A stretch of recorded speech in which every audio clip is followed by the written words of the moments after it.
subscribe to our videos so that more people can hear the Word of God. Good morning and happy Friday, and welcome to 5 Minutes a Day with God.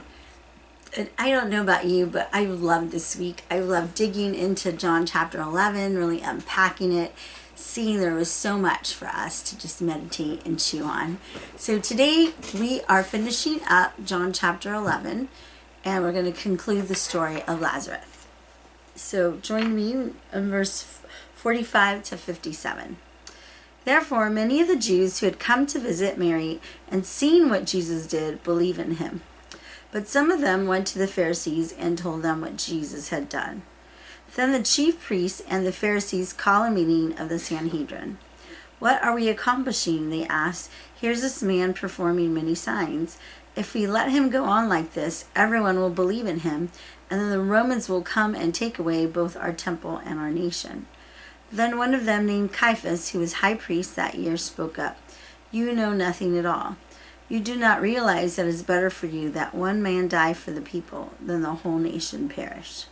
He did not say this on his own, but as high priest that year, he prophesied that Jesus would die for the Jewish nation, and not only that for that nation, but also for the scattered children of God, to bring them together and make them one. So from that day on, they plotted to take his life.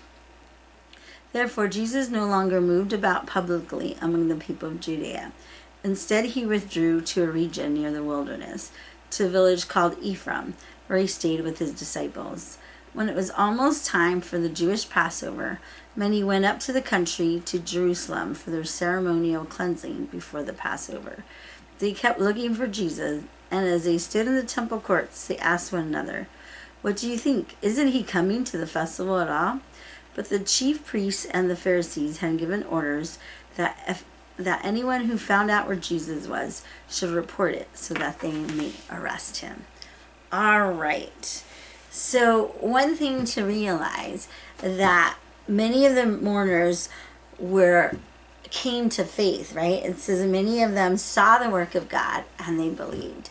And so that's what this whole resurrection miracle was about, right? Jesus said from the very beginning that God would get glorified, that he would be glorified through this work.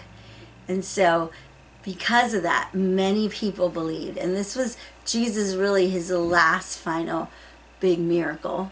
And we are entering the last week of Jesus' life. And so then some of the religious leaders believed and some of them panicked. And they had an emergency meeting of the Sanhedrin. And they said, what is going on here, right? Because they reacted out of fear. They were afraid. If Jesus got popular, what will happen to their power, right? That, again, if the Romans saw that Jesus was a threat to them, that they would come by and take away all the power away from the Jewish religious leaders and maybe tighten things up, right?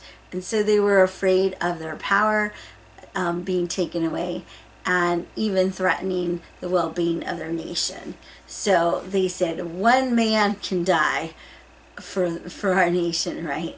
And without realizing, that's what Jesus came to do. He came to die for the nation, for the Jewish people and the Gentiles as well.